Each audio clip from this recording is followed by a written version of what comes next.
In the suffocating sameness of Willow Creek Estates, a suburb carved from old farmland 20 years ago, every house looked like the last one's identical twin.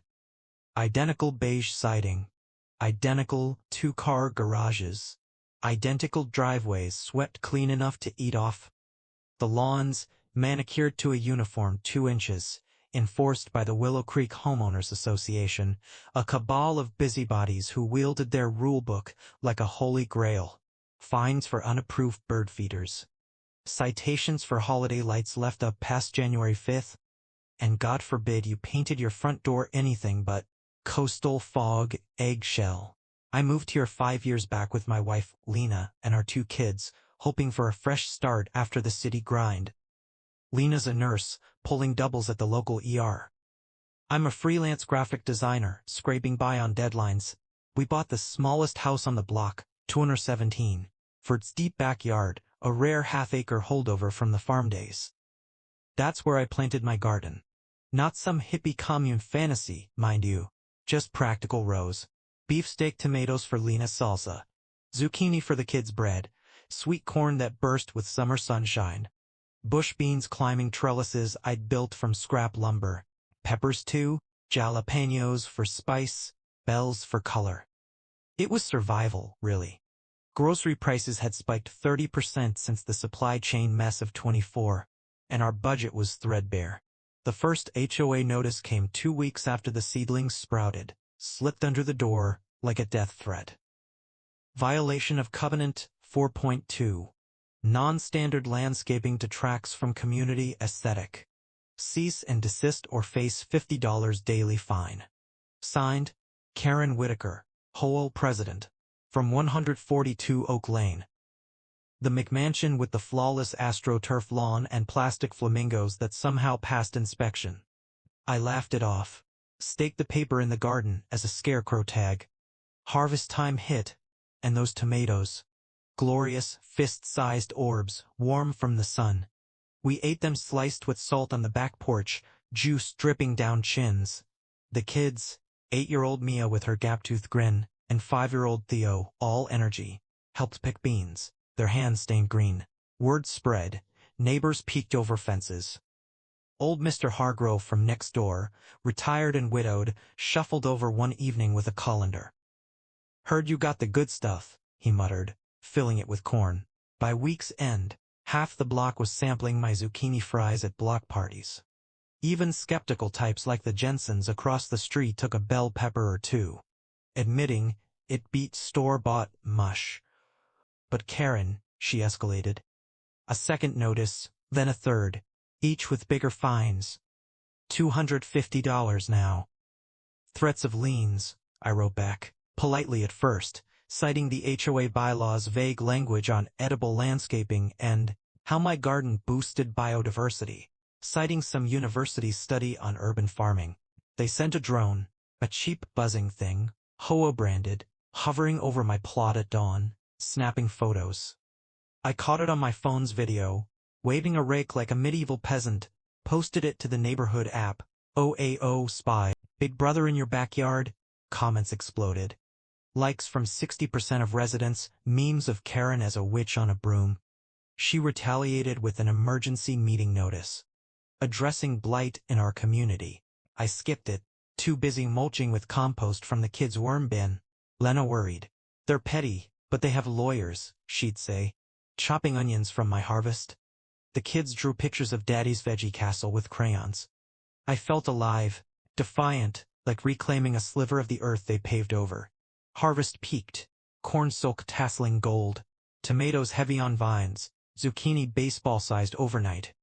I flipped off that drone the next time it buzzed, harvesting the ripest ear right under it, rebellion in every bite. Little did I know, they were watching closer than I thought. The warnings piled up like storm clouds. After my neighborhood app post went viral, 12.7 shares, 89 laughing emojis. The HOA shifted tactics, no more paper slips. Now, it was certified mail. Thick envelopes from a lawyer in the next town over. Final notice. Abatement required within 72 hours or legal action, including forced removal at owner's expense. Karen's signature looped like a noose.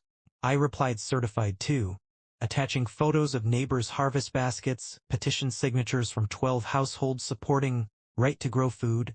Crickets. Then the patrol started. HOA volunteers in high-vis vests, clipboards in hand, prowling after dusk like mall cops on steroids. Lena begged me to compromise. Plant in pots hidden behind the fence, but pots wouldn't yield enough.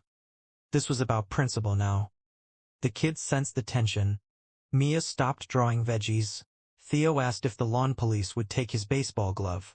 I installed a cheap security cam on the shed, motion-activated, battery-powered. Harvest continued. Salsa jars lined the pantry. Corn roasted over our fire pit with Hargrove joining weekly, regaling us with tales of his grandfather's farm that once spanned these fields. Even the Jensens hosted a potluck. Zucchini, lasagna, the star. Pose lost the plot, Mr. Jensen whispered, forking seconds.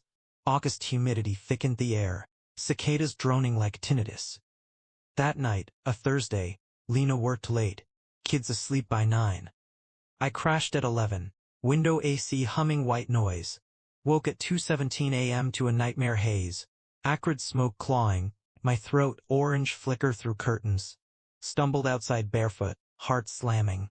My garden was hell, flames devouring trellises in whooshing bursts, cornstalks collapsing into black skeletons, tomato vines shriveling like salted slugs, zucchini charred to husks, peppers popping like gunfire. The fire was contained, miraculously. No spread to fences or shed, just my 400 square feet of green rebellion, reduced to smoldering ruin. I yelled for neighbors, pounded doors. Hargrove appeared in pajamas, phone dialing 911. Sirens wailed distant then near, trucks screeched in, hoses unleashing torrents that turned ashes to mud. Firefighters in turnout gear poked the perimeter. Accelerant signature, gasoline, professional pour pattern arson, no doubt. Investigator Ruiz arrived at dawn, notebook out, boots squelching. Any enemies? I laughed bitterly. Showed cam footage, grainy but damning. Karen's black SUV idling at the alley gate at 1:58 a.m., headlights off, a figure in dark clothes slipping through, lighter flick in the shadows, timestamps, irrefutable. Word rocketed through the app garden, torched, HOA involved. Comments flooded, outrage. Theories. Karen posted at 5:14 a.m., deeply saddened by vandalism. HOA committed to safety, but cracks showed. Her SUV in my footage matched her plates. Ruiz bagged soil samples reeking of petroleum distillate. Lena hugged me amid the muck, eyes red. We rebuild. Kids stared wide-eyed at the scar. As dawn broke, steam rising from wet earth, fury hardened. They'd burned my crops, but ignited something fiercer. A war they couldn't find a way. The community center buzzed like a hornet's nest for the emergency HOA meeting. Called in the fire's wake, folding chairs scraped linoleum. 150 residents packed the room. Double the usual crowd. Murmurs rising as I entered. A laptop underarm. Manila folder thick with evidence. Lena gripped my hand. Kids with Hargrove in the back row clutching justice for veggies signs they'd crayoned. Karen stood at the podium, pearls clutched, flanked by bored yes-men. Vice President Ted, the putter-shy golfer. Treasurer Leela, coupon clipper extraordinaire. Order, she banged a gavel. Tonight, we discuss the tragic arson. Likely outsiders targeting our values. I raised my hand, called next, marched forward, plugged in, projected the cam footage on the screen. Karen's SUV time-stamped 1:58 a.m., shadowy figure dousing rows. Zippo spark, gasps rippled. They set my crops on fire, I said, voice steel. Not vandals. HOA President Karen Whitaker caught red-handed. Close-ups followed, soil forensics from Ruiz, gasoline traces match, her garage samples, warrant pending. Petitions circulated, 112 signatures demanding her resignation. Neighbor testimonies piled on. Jensen's on her prior threats, tear it out or else. Hargrove on her drone obsession. Even quiet Mistress Patel from lot 150. She fined my curry herbs last year. Karen flushed crimson. Fabrication, Deepfake video, everyone knows AI tricks now. Ted fidgeted, Leela avoided eyes. I dropped the hammer. Email subpoenaed from HOA servers, heard a Ted. Handle the blight tonight. Patrol volunteers needed. Her own words. Chaos erupted, shouts of resign, phones recorded every squirm. A vote was forced. 137-8 for emergency board overhaul. Karen stormed out, gavel clattering, muttering lawsuits, but Ruiz waited in the lobby. Cuffs glinted by morning news. Willow Creek transformed. Bylaws rewritten overnight. Article 7.3. Edible gardens permitted, encouraged for sustainability. Fines refunded with interest. Neighbors donated seeds. Heirlooms from Hargrove's attic. Exotics from Patel's. By October, my plot reborn. Reinforced beds, drip irrigation, solar lights. Tomatoes towered. Corn rustled tall. Community gardens sprouted next door. Potlucks weekly. My salsa the staple. Lena smiled wider. Kids planted their row, naming squash, Phoenix. Karen sold 142 Oak Lane at a loss, fleeing to a condo complex. Ted golfed elsewhere. Leela clipped coupons in shame. I stood amid my thriving rows one spring dawn. Coffee steaming, drone long grounded. The ashes had fertilized victory, a green testament that one backyard could topple tyrants. Willow Creek breathed freer, lawns blooming wild with life.